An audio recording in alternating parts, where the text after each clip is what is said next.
shows what he's got. Imagine him in season 3, 4, once he starts maturing. I'm telling you, Wembanyama, I don't know if he'll be as good as Michael Jordan or as LeBron James, but he definitely has a chance to make the Hall of Fame, James, as long as he stays healthy. Yeah, I mean, he's a mismatch for everybody, both offensively and defensively.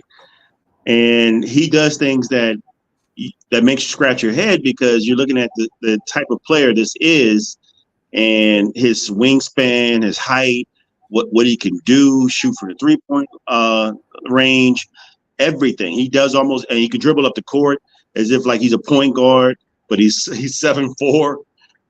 It's just impressive. Yeah, I think he was just gifted. He's an anomaly. You don't see anybody like that. You don't see, someone his height, his size, his skill, do the things that he does and not make the Hall of Fame at some point. If he stays, barring no major injury, this guy's going to be a Hall of Famer, first ballot. And he's already breaking records by being the first rookie to be in all NBA defensive team. It's impressive. Right. I was talking to CJ before the show. I mean, to James before the show, CJ, and I read a little thing about Dillon Brooks. Now, LeBron James, if he's playing against the team with Dillon Brooks on him, Dillon Brooks normally ends up playing him. He tries to get in his head. He irritates him. He does a lot of things. So LeBron James, say 5 years after he retires, they start talking about his legacy, what he did, what a great player he was. Dillon Brooks is going to get mentioned just because he's the villain in this story here. So Dillon Brooks, by hooking his wagon, if you could call it that, to LeBron James off court, on court, kind of has cemented a legacy in the LeBron James story. Yeah, I agree. Here's the thing. I think it's too early. It's too early to compare this player to LeBron James or to Michael Jordan or to anyone. Okay. I just think it's too early. And I understand that there's hype behind it. And good evening, Sonia. Hi. I understand that there's a lot of hype behind it. And everyone wants to get excited about this new player who's getting ready to play in the NBA, and everybody wants to get behind it. It's like, can we stop already with the comparisons to Michael Jordan, to LeBron James, to whoever? Insert whatever NBA athlete you want to put in there. Walt Chamberlain, Kareem Abdul-Jabbar, Magic Johnson, Larry Bird, Kevin McHale, Robert Parrish, whoever. Can we stop with the comparisons to other NBA greats and stop putting so much pressure on these young guys that are coming in and let them establish their own identities? Let them carve out their own niche in the NBA. There is nothing that aggravates me more than the absolute pissing contest that goes on between who's LeBron versus MJ, this one versus that one. Enough. The game of basketball has revolutionized and evolved so much over the past 30 years that it is almost impossible to be able to compare Michael Jordan and Magic Johnson and Kareem Abdul-Jabbar and Pistol Pete and Wilt Chamberlain and Willis Reed to the people that are playing today. Why? Because the game has changed. Can we just... Can we sit back as sports fans, as analysts, as broadcasters, and just admire history? Admire it. All right. Good evening to Sonia from Prim and Proper Sports. Sonia, how you doing tonight? Listen, CJ's upset. I'm sorry, but I've been listening to this for years. They're always going to compare new players to old players. Why should we be easier on Wembanyama than we are on anybody else in the NBA? I mean, that's just sports. They do it in every sport. They compare, Patrick Mahomes to whomever, Fran Tarkenton and whoever. That's just the way people do things. And CJ, I'm sorry, That's the way it is. So let me ask you this, Sonia. You got here just in time I was talking about Dylan Brooks, the bad guy, the villain who plays against LeBron James a lot when they play each other. I was talking about legacies. LeBron, of course, will have unbelievable legacy. But attached to that legacy is going to be Dylan Brooks. He's the guy that irritated the guy who, LeBron, he could never stay with LeBron James. But he does have a small chapter in his book, right? He definitely does have a small chapter in his book. Every Superman has a villain. You have to think of it like that. And I actually agree with CJ, though I'm so sick of the comparisons that have been going on. But like you said, Mac, I agree with you. It's just how we are. Like, it's just always going to be a comparison. If it's not in sports, it's in every aspect of life. If there's someone that's ever did something that you're going to do, or that someone else has done, there's going to be a great out there according to someone else's opinion, and you're going to be compared to that great. It's the same as, okay, in the NFL, we see Tom Brady. Now we're seeing Patrick Mahomes. It could be someone goes down the street and builds the grandest house in your neighborhood, and then the next person's going to come along and build a house, and you're going to be like, oh, is their house going to be as grand as that other person's? It's just the way we are as humans. There's always a standard of comparison. There's always going to be a measuring stick, so to speak. I mean, I know you guys use that, kind of funny. It's going to be a measuring stick. And so that's just how it is in life as a whole. But Dylan Brooks definitely is going to have a chapter, I think a significant amount of writing, of verbiage, or literature in the LeBron chapter, because he has been that arch nemesis the entire time. He is the Joker to Batman. And so you cannot mention at this point in LeBron, in the career we're in now, Dylan Brooks has come out in the twilight years of LeBron's career. And so you cannot mention when wrapping up LeBron as a whole, you cannot mention LeBron without mentioning Dylan Brooks. I would agree with that. Looking at the Cleveland Cavaliers after the last couple of years, they have a good team, almost a very good team. But it seems they come up short in the playoffs. They did this year, they did last year against the Knicks. And it looks like to me, from what I'm reading, understanding, there's going to be some moves here at the Cleveland Cavaliers. If it's not Mitchell, I've heard rumors about him going back to the Knicks. That popped up again. His cohort in the backcourt, the point guard, I think it's Gertie, if I'm not mistaken, is also, if Devon Mitchell stays, he may have them going. They may get rid of one of their bigs. They may get rid of Mobley, or they may get rid of Jared Allen. I mean, and the head coach might be on the hot seat too. You might see a totally different, well, at least a halfway different Cleveland Cavaliers team next year, James.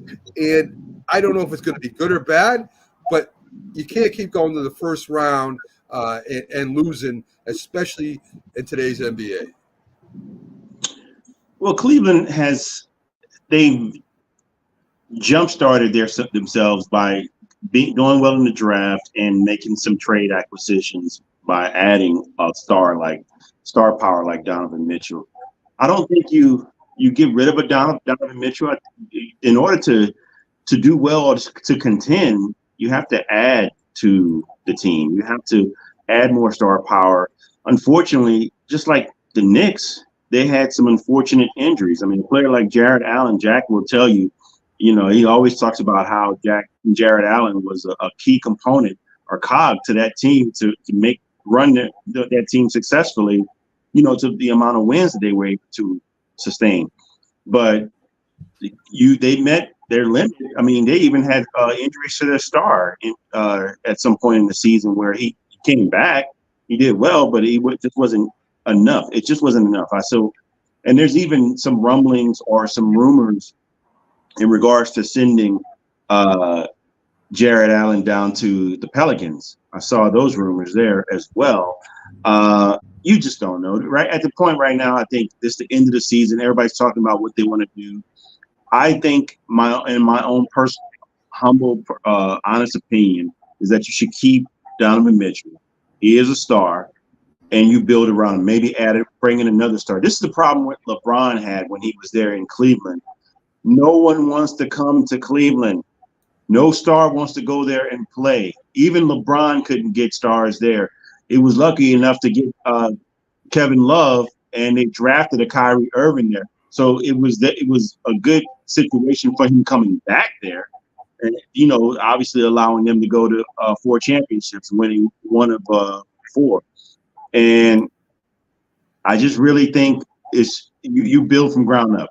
It's hard to do, not the easiest thing to do, but you got a star right now. Build around him and go from there. So Scott, it looks like Clespie. Yep. Am I saying it right? Scott Clespie.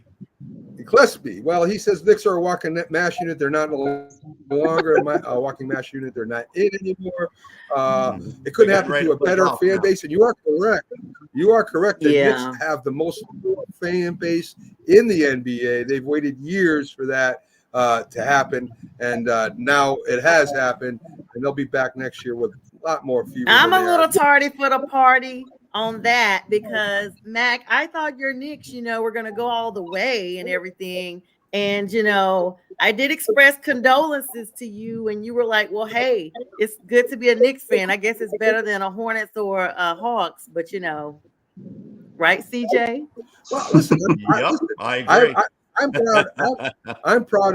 I am very proud of how the Knicks played throughout injuries. I think Tom Thibodeau probably should have got Coach of the Year for keeping that team, getting to the 2nd seed. Nobody expected that.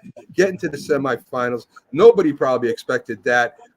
One man, Jalen Brunson, just tore up a couple teams in the playoffs. I mean, I'll take that any year. I'm glad to see. I'm glad to see what the Knicks did this year. So anyway, and welcome to Robert and Scott. Love your comments. Keep them coming. And of course, Rick. Always a pleasure having you on this show. Bronny James, kind of in the news. And a couple NBA executives said that, he's an NBA caliber player. All right. And that he should be on any team's top 100. Well, listen, if it takes you to get to player 100 before you draft Bronny James, that won't happen for another few years. So I don't understand why people are continually push Bronny James. Let Bronny James go in the draft, see where he goes. As CJ says, let him try to become a good NBA player, see how long it lasts. Maybe it does, maybe it doesn't. Who knows? I don't wish the kid any ill will. It's kind of hard being in one of the greatest basketball players of all time shadow. But listen, maybe he becomes a decent player. Maybe he's a good 6th man or whatever. Listen, if the kid wants to play basketball, play basketball.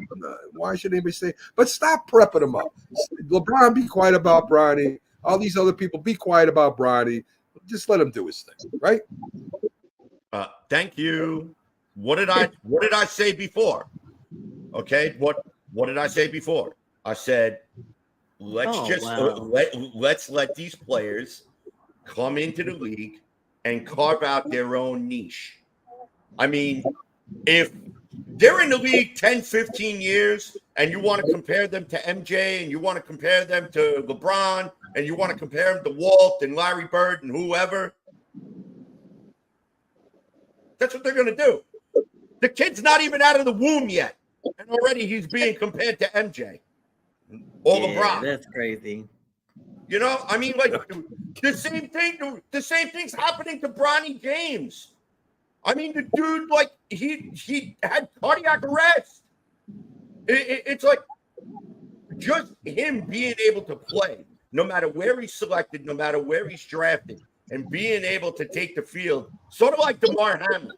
All right, and I'm not a Bills fan. I freaking hate the Bills. Okay, but I got a lot of respect for DeMar Hamlin because despite the fact of him having a cardiac arrest on the field, he still walked back out on that field and played again. Bronny's trying. Well, he kind of played. With all due respect to Lamar Hamlin, he kind of played. Even when he was on a couple of kickoff returns, he went in made one tackle. I mean, it's not like he was starting or nothing. And again, all due respect, the man went back on the field again and did what he could. I don't even think he's with the Bills anymore, if I'm not mistaken. I'm not too sure, but no. He's gone. Yeah, I think that the Patriots or somewhere. I thought he wanted to go to Pittsburgh. So you're saying the Patriots? Yeah. I think you're right. He wanted to go to the Steelers, but it was something. The fact that of how he left the Bills, I think there was a story about him not showing any respect or something like that to them. Yep. But anyway, regarding Bronny, I just really don't think he should come out this soon. He's not really showing everything he's showing right now. Because I know he said the statement about not wanting to come out. He wants to come out from his father's shadow. He wants to kind of go in his own lane. It doesn't work like that. LeBron James is your father. You averaged 4 points in college, whether you had a heart issue or not. These are the facts. So you coming into the league and potentially being drafted, whether it be first round or second round, it has everything to do with your father. It has everything to do with the influence of LeBron James. That is what it is. And some team's going to say either we get him and maybe tempt LeBron to come into our team, like we're talking about maybe Atlanta, somewhere where they pick him, or the Lakers are probably going to pick him. But I've heard that some scouts are saying that he's not an NBA player, that he's not good at this level right now. He's not great as a shooter. He's 6'1" and a half. So he's not really a true point guard because he doesn't play point guard. He's more of a shooting guard, but he's not great, and he's not tall enough to be. He's not as great of a shooter, and he's not tall enough to be a true shooting guard. So he's a tweener. So he's not really set up to be. I mean, he's not a point guard. He doesn't lead. Listen. There were a lot of 6 foot nothing point guards. There were a lot of 6-0 shooters in the league. He's just not at an NBA level. I agree with that right now. He hasn't played enough. The guy just hasn't played enough. I still think the reason why he's going into the NBA right now is because they're ticked off at USC, and there's a whole story behind that. But anyway, good luck to the kid. I wish him nothing but luck. You know what I mean? So let's talk a little NFL. Justin Jefferson, it's his contract year. He's not in OTAs right now. He'll probably take all the Minnesota mentions off his social media site like they all do now when they want to trade. Jax thinks he's on a contract. If he doesn't want to play, don't play, take money away from him. I think that's ridiculous. I think if you have somebody like Justin Jefferson, you're either going to pay him or you're going to trade him and get some value for him, from one or the other. What do you think, what do you think, Sonia? I think he comes back. Minnesota is going to be looking to try to bring back as many people as they possibly can to try to rebuild that very competitive NFC North. I do not think that there's going to be an issue at all. There's a couple of other players out there that are also, T. Higgins is one of them, holding out for OTAs and what have you. OTAs are not mandatory. It's not like, you have to be there. We see this every year with different players basically holding out, including Jordan Love with the Packers is waiting as well on his unresolved contract. But he, is still, he's actually at OTAs or what have you. But this is nothing new. We'll go through this again every single year with players trying to negotiate their contracts, some holding out, some not holding out. This is just where the rubber meets the road, as they say. And like I said, the NFC North is going to be ultra competitive this next season. So if they value him, and I'm sure they do value him, then they're going to make sure they write the checks that their butts can cash. Well, he only played 10 games last year, still went over 1,000 yards, one of the first, I think it was the first ever wide receiver to do that. Extremely talented. But again, who's going to throw to him, CJ? Who's going to throw to Justin Jefferson this year? You got the quarterback from the Jets and Panthers, and I forget where else he played, 49ers, Sam Darnold, or you got the rookie, J.J. McCarthy's going to be throwing to him. I mean, his stats might take a hit for that. I think it's going to be interesting to see exactly how that ends up shaking out there. But look, let's wait for training camp and let a lot of stories are coming in from OTAs, and especially about the fact with Justin Jefferson. They made a big deal about the fact that he went to Jersey, and apparently where he went to Jersey was a stone's throw away from the Jets facility. And then all of a sudden, all these rumors came out with, oh, Justin Jefferson's going to the Jets. He's got a secret meeting with them. No, he doesn't. The Minnesota Vikings owner lives in Jersey. Okay, that's why he probably went out there. Probably went out there to go have a steak, go take a dip in the pool. Apparently, the time that he was out there, it was beautiful. It was like 80s, 90s, beautiful weather. Probably sat by the pool, had a couple of drinks, had a couple of T-bone steaks, and then they talked that contract. I wouldn't worry about it. I really would not worry about it. I wouldn't either. I wouldn't with it. Big question: Does James? We talked about this. Does Sam Darnold start against the Jets in London, and does he throw a last drive touchdown to beat the Jets? The Jet fans would go crazy. They would go crazy, James. Yeah. He's not going to see the light of day on the field. You don't. I don't think he'll get to put his. He's going to have splinters in his behind because he's going to be sitting on the bench. He's not gonna be able to get on the field. The kid who got drafted, JJ McCarthy, is going. And I'm just telling you right now, the Vikings are in rebuild mode. So why not? Why would you put a guy that was drafted number 3 overall, number 1 overall, Sam Darnold? 3. No, he was in the first round. Yeah, he was first round. He was top 3. Yeah. He won't. He's had no success. I mean, you get him. I think he ultimately is there to back up JJ McCarthy, and JJ McCarthy is there to throw to Justin Jefferson. So, and Justin Jefferson, going back to him, I wanted to, chime in on that. He's on his 5th-year option. They make 5th-year options for a reason, just so they can build and pay other guys, free agents, and have money to spare to spend on other players. He's on a 5th-year option. If he chooses not to play, he's going to get fined. And so you're probably, for $19 million, you're taking out X amount of dollars per game. I'm going to come back out and play. So, I mean, they're going to maybe call his bluff, I think. Now, will you pay him? I'd pay him. And he's probably going to be the highest paid wide receiver. So, I mean, all of this right now, I think it's just bluffs. And they're probably going to end up paying him, but they may just stand pat and make sure he plays on his 5th-year option. But I think Minnesota won't win many games this year, and they may not beat the Jets. And maybe so. And CJ, I didn't know you dipped in the bacon. I wasn't aware. Scott, thanks for filling us in on CJ's eating habits. Go ahead, Sonia. I knew you were going to say something. I was just like, that is so funny that he's like poking and prodding CJ.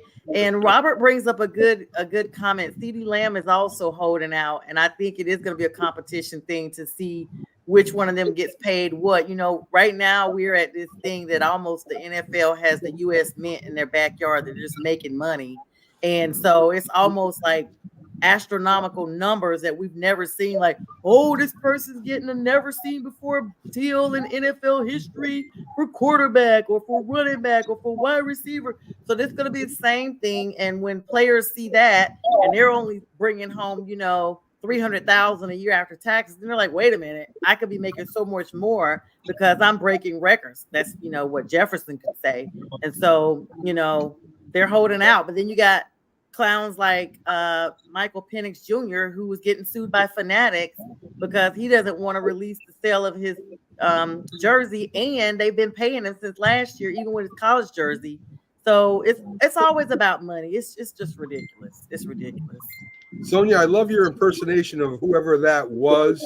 I mean, Jack likes to do that a lot too. I hope he didn't rub off on you, please. Oh, wow. Well, he was just on my show Tuesday and took over. I barely got a word in. Let's be clear. I had like 10 questions for him. I only got 2 because he just went on.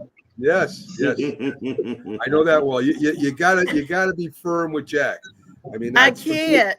3 years dealing with me. Got it, Sonia. That's the only way to get anything else inward, or else you'll be talking about something that you didn't even bring up, which normally Yeah, ends up we happening. started talking about assault rifles. See? It was crazy. That's what I'm talking about, Jack.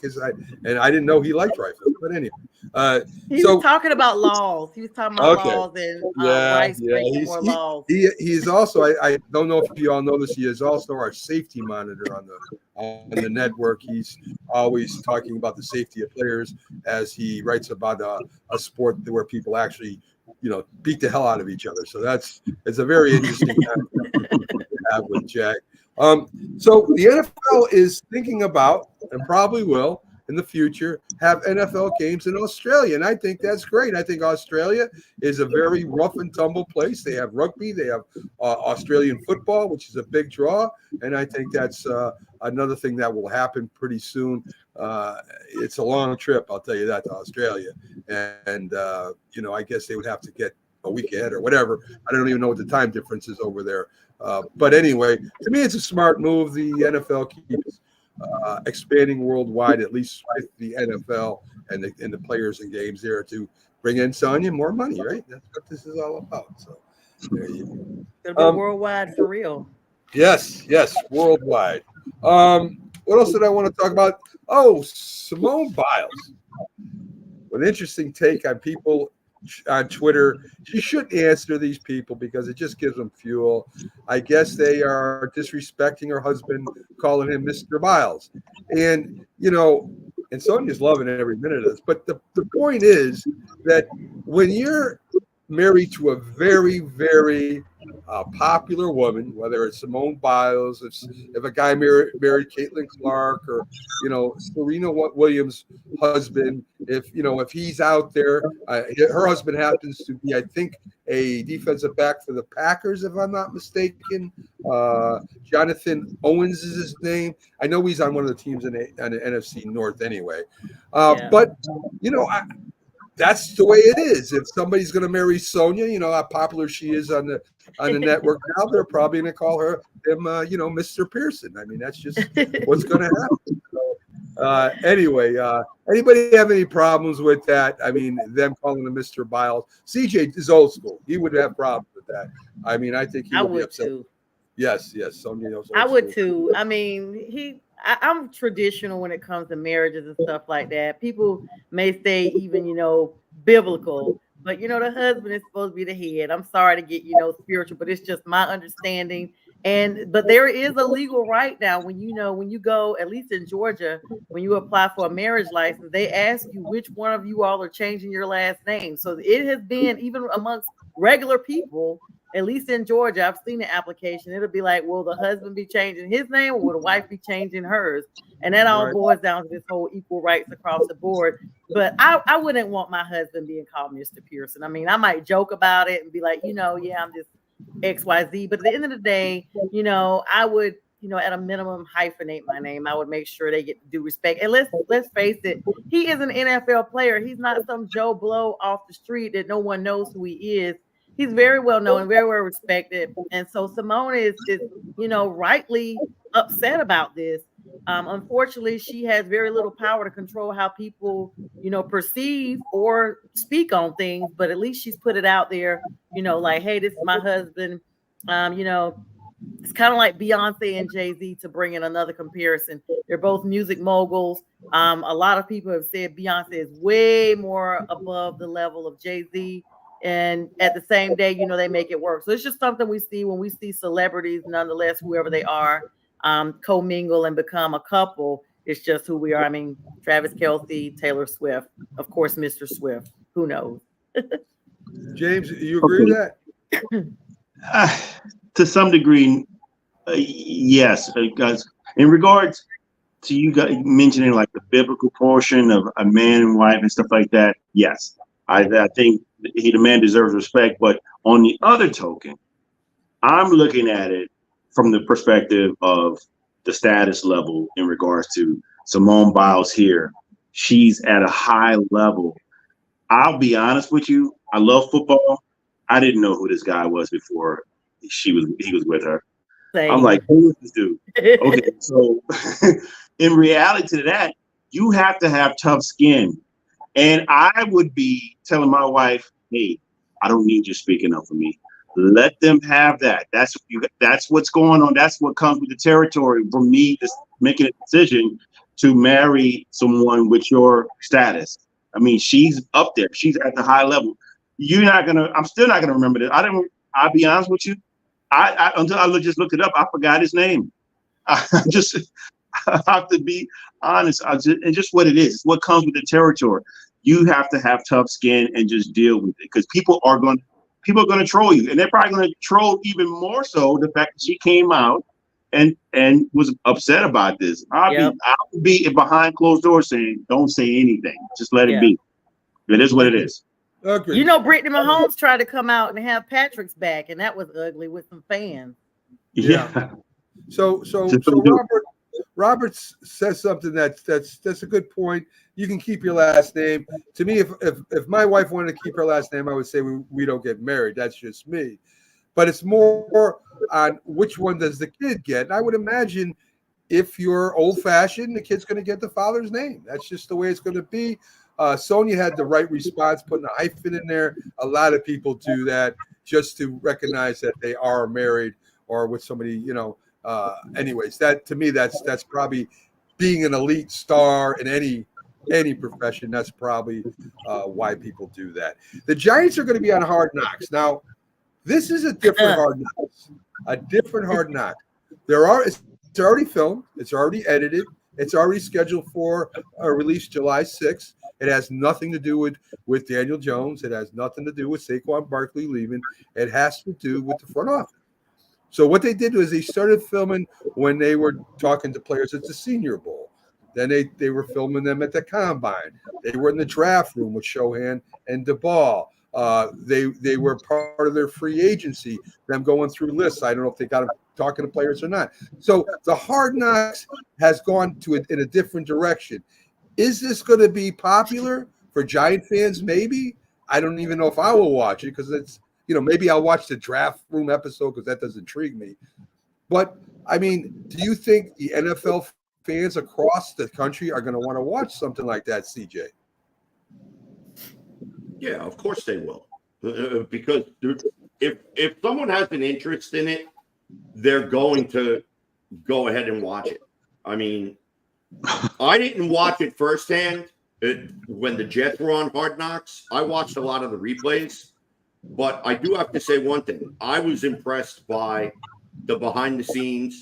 I loved seeing Robert Saleh just get completely raw and just uncut about what actually goes on in behind the scenes.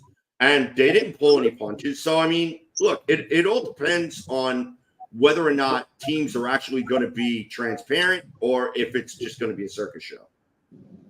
Yeah, right. I heard maybe in 2030 or 35, they might have the Carolina Panthers on there. We've already been on there. We've already been on there. Again, with Bryce Young, I'm talking about. That might happen again. Did you really hear that, Max? No. Did you really hear that, though? Because in 10 years, I don't know what's going to be. I don't even know if we'll still have our franchise, because if it doesn't get better this year, they got to bring the revenue in. They've threatened to sell the team once before.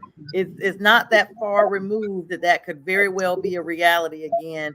And we were on Hard Knocks, and we, with Cam, and I actually still have that show, DVR. I loved it. But we don't need to go in our front office, because all they're going to do is be showing a slow motion of Tepper tossing drinks. Right. I would be interested to see, him cursing people out and stuff. That probably really happens. Well, speaking of curses, right? I mean, the curse of Hard Knocks is a real thing. Coaches have been fired. Way back when the Baltimore Ravens were defending their Super Bowl, their running back, I don't have his name in front of me right now, pretty famous running back, ended up hurting out for the season. Ocampo the following year with the Dallas Cowboys got fired. Aaron Rodgers last year, he gets hurt. He's out for the season. I mean, this thing keeps coming up and up and up, and I'm interested to see what will happen to the Giants. If the Giants have another bad year, does the ball get fired? Is Bill Belichick waiting on the sidelines for something like this to happen? I mean, it's very interesting to me. You know, a lot of people don't believe in curses, but if you keep saying example after example for the last 23 years now, how can you deny it doesn't exist? So, I mean, you guys can't get no worse, though. You know, you can't get any worse unless you're 2-15. That's truth. That is the truth. Talking about fans, how does it feel to be a Raider fan? I mean, if you really think about it, the Raider fans with all their moves, they moved to Los Angeles, they stuck with them. They moved to Las Vegas, they stuck with them. And it's the old-fashioned, you know, pirates and the black on their faces and the uniforms they dress in. I mean, what other fans would stick with your team through all this?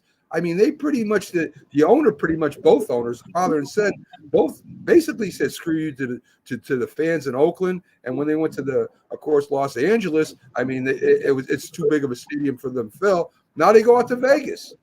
And I mean, when do you, as a fan, say enough? I gotta support somebody else. What do you think, Sonia?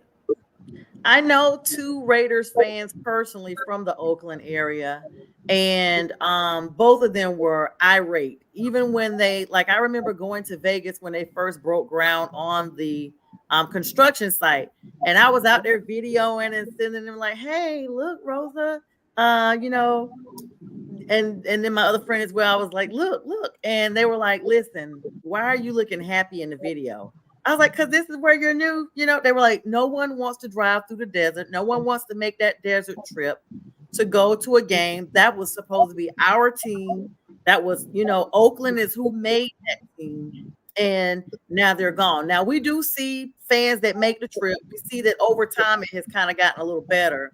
That first year, it was blazing. I still have those pictures when they were just putting up the infrastructure. And even last year, when I had a chance to visit Vegas again, the stadium is beautiful. I think the black is hard. It's just gangster. I love it.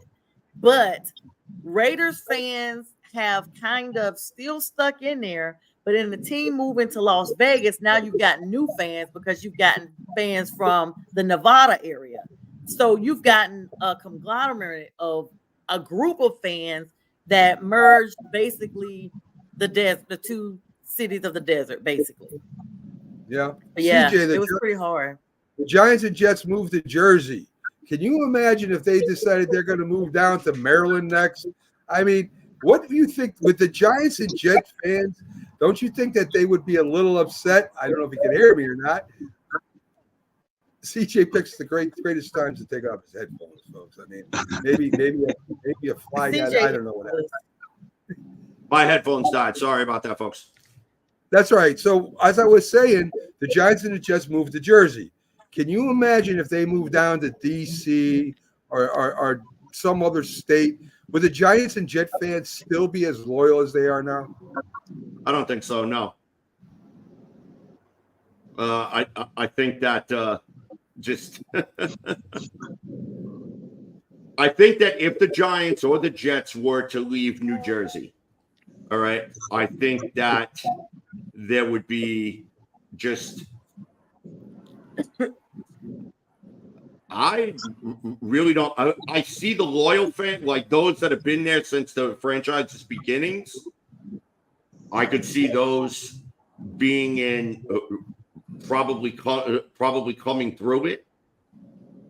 But, you know, as far as I'm concerned, I think that if the Giants or the Jets were to actually go ahead and to leave and say move to like a DC, or I remember there was once the Jets were going to be bought by Anheuser-Busch and they were going to move to St. Louis.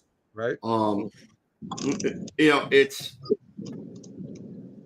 I don't know. It to me, I think it would be very, very complicated if the Giants or the Jets were to move. Now, that being said, do I see the Jets or the Giants moving? The only place I see them moving is out of New Jersey and into New York. I see them eventually. I see them within the next 5 to 10 years. Something is going to get done where either the Marriott family or the Johnsons, they're finally going to get together and they're going to be like, you know what? We don't want to be at MetLife anymore. We don't want to be here. We want our own spot. The Giants are probably going to be like, you know what? We want our own building. We're tired of sharing the building with the Jets. The Jets are already saying that they're tired of sharing the building with the Giants. So somewhere probably within the next 5 to 10 years, the Jets and the Giants are going to be separated, and I think they're both going to be somewhere in New York. Personally, for me, I wouldn't mind the Jets going to Long Island because you know what? You still got the ground over there from the old Nassau Coliseum, which is still there from what I understand. Now, personally, it wouldn't be a bad Meadowlands Swamp's known for the stadium. Yeah, everybody over there, nobody wants to leave because Jimmy Hoff is buried in the northeast corner of the home team. Mobsters. But, you know, CJ, I don't know how old this guy is. The Giants and Jets were in New York before they went to Jersey, Robert. They played in Yankee Stadium. They played in Shea Stadium. They played in the Polo Grounds, if you want to go back to the beginning. So I don't know what this guy is talking about. So anyway, J.R. Brower, good to have you on, Jay. If the Jets ever move, I would have to let go unless they move back to New York, which CJ was saying. Thanks for joining us, JR. Glad you stopped into the show. 5 free agents, guys, that could start and make an impact on any team if they were to go there. The first, of course, is Ayuka, who plays for the 49ers. He's in the last year of his contract. That's TJ Higgins, another wide receiver. If he's healthy, he's good. He hasn't been healthy that much the last couple of years. The safety for the Dallas Cowboys, Javon Curse, who is a very good safety. He could start on another team if he was moved. Believe it or not, Najee Harris. There's a possibility that he might leave next year. The power back from Pittsburgh. So some big names there. 4 free agents that could go to any team if healthy. Could be instant starters. I know the Panthers would love to get them. The Giants would love to get them. And so would the Saints. So what do you think of those 4 people? Who stays? Is it Javon Curse with the Cowboys, the CeeDee Lamb, Micah Parsons, and Dak still being needed to sign? Is it a Uke with the 49ers who thinks he should get a big payday? Is it T. Higgins who wants a big payday, but again, he's been hurt a lot? So what do you guys think? Start with you, James. Do any of these 4 players leave, including Najee Harris? Sorry, those 5 players. Do any of those leave their team? Najee Harris is going to stay. He's still on the rookie deal, and they can still use him a 1-2 punch with the other the Jalen. I forgot the other kid's name. He came up. He had like a 6.5 average per carry, and Najee had his best average since his rookie year. I think 4.1, and I still think he's formidable, and they're going to need him. With the quarterback situation and their new transition. Higgins is probably likely the player to get ousted because he's been average at best, I think, and he's a number 2. He's not a number 1. Jamar Chase is the number 1 receiver there. Higgins is good. He's not great. He's not great, and I think he wants great money. So this is a player I think could be out the door and going to another team. Will he benefit in another team? Yes, I think he'll benefit in another team, but he's not a number 1 receiver. Brandon Ayuk. I think Brandon Ayuk stays. Debo gets hurt, and Brandon Ayuk had a great year, and I know he wants the money. I think they're going to try to pay him, but I don't think he's someone to get traded at this point. I think they keep him, and they call his bluff and stays there and plays out his season. Good evening, Oli. Sorry, James. Good evening. Good evening, Oli. How you doing today? We're all doing great. Let me give CJ the floor here. We got a couple conference finals coming up between the Rangers and the Panthers, and the Dallas Stars and the Edmonton Oilers. CJ, how do you think these 2 series play out, and why? Well, I'm going to make it quick because we only got about 3 minutes left in the show. So, Rangers Panthers, just basically a lot of people are not showing the Rangers any respect in this series. I think that is a giant mistake, but that's okay. I would love for the Panthers and Panther fans to find out the hard way. I still think New York Rangers in 7. Don't be surprised on the over and under. If I'm picking 2.5. All right, so over 2.5 games of these, over 2.5 games of this 7-game series goes to overtime. At least goes to at least one overtime. So I'm picking the over. A lot of people have not even bothered to talk about it, but it's definitely going to come down to a goaltending battle between Igor and Sergei Bobrovsky. I'm sorry, I gotta tip my hat to Igor. This is not being a homer. This is being percentage points, and I get it. Everybody's jumping on the Panther bandwagon because they're the reigning Eastern Conference champions. As far as I'm concerned, and this is no disrespect to Panther fans out there, but y'all had to win 10 straight games in order to make it to the playoffs last year, and y'all caught lightning in a bottle. So, and I think y'all are still feeling on that. So it's okay. It's going to be a very interesting and a very tough series against two battle-hardened teams, and there's going to be a war in Manhattan. That being said, Western Conference, I picked Edmonton for the Western Conference Finals, so I'm pretty happy that they made it. Dallas is definitely going to be a huge challenge. I still think that Edmonton may come out on top on that in 7 games. I think that Dallas will just I think with them, it's with Dallas. I think with them, it's as long as their defense does not give up the bad goals, and as long as they don't run out of gas. So I don't know. Connor McDavid and Leon Draisaitl right now they're playing hot. So both conference finals definitely going 7 games. I'm still picking the over for 2.5 as far as games going to overtime.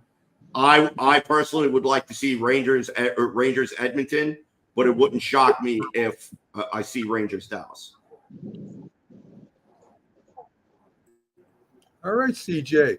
I didn't play him his theme song. I don't know if he remembers this or not, or maybe he's not even heard it before, but it's very interesting.